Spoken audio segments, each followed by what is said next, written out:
Dear ladies and gentlemen, welcome again to the analysis of YOLENO TV. I'm glad you're well from wherever you're watching this channel. Matiangi's residence at Karen was laid under siege by the allied police. This incident happened at the midnight, and word has it that close to 200 allied police had gathered there and surrounded the home of Matiangi in a move to want to arrest him. But the information got to Raila Odinga's domain. What and why you visited the home of the former Interior Cabinet Secretary? Well, I've just received information released now that police have surrounded the home of former Minister for Internal Security, Mr. Matiangi.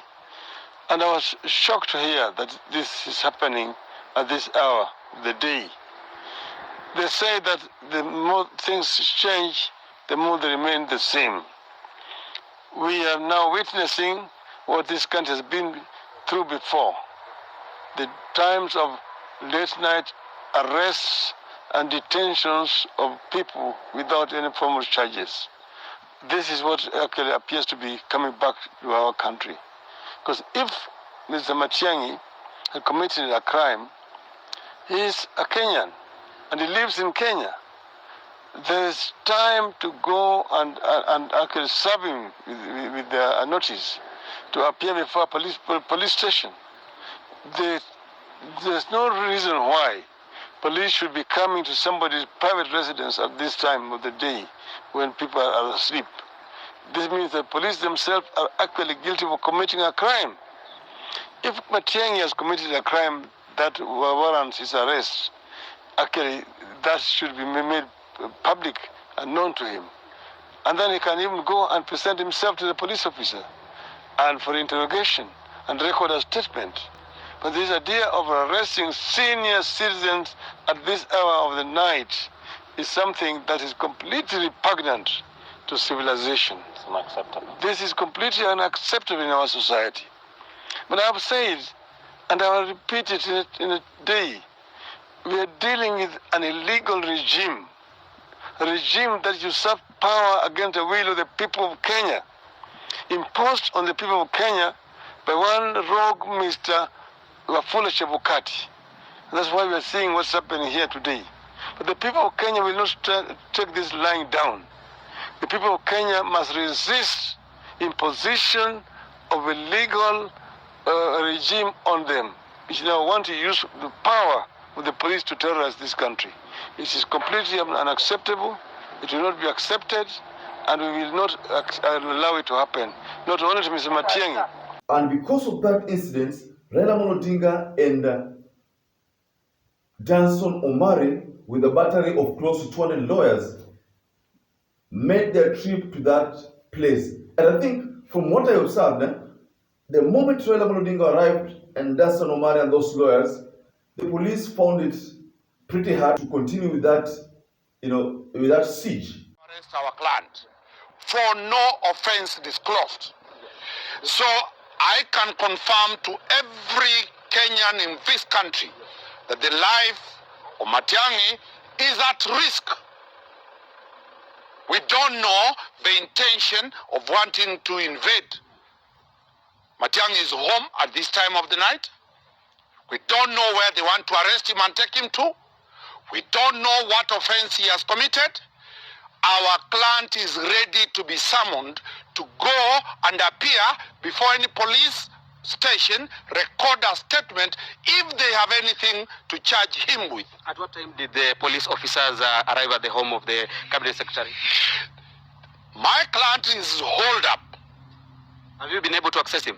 I have been with him, I've left with him. My client is holed up as if he's a fugitive in his own country. This is a former minister in charge of security. This is a former minister in charge of the police. This is a minister who has served the citizens of this country. Civility must be retained. We can't have a rogue government that comes at the midnight to arrest the former CS. If they want the former CS, and that's what we are telling everybody, we will provide him to where they want him. Yes. If they want to do any search, because what they want is to go to his house, plant guns there, plant fake things there, then frame him with trumped up charges. The time when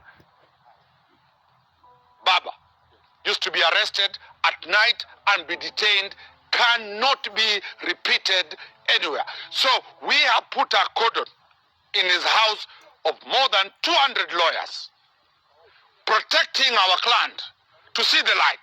We shall not live here until the morning, so that when Matiangi is being arrested, we will follow the law. The Constitution does not envisage what the government wants to do.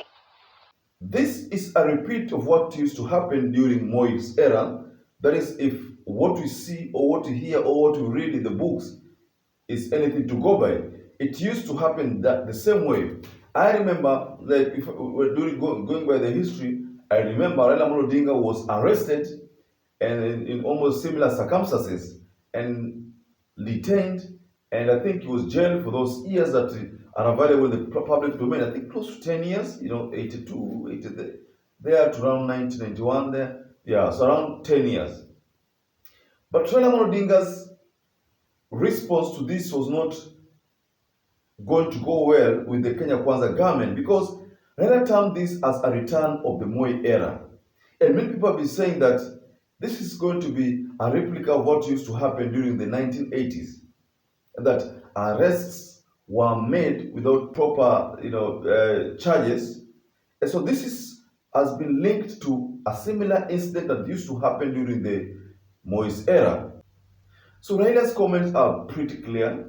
This is something that ilipitwa na wakati. Katiba ya 2010 inapatia mtu uhuru wa kuongea, uhuru wa kujieleza, na ina discourage such kind of things. Of course, many people are trying to link what used to happen, what happened with Muguna.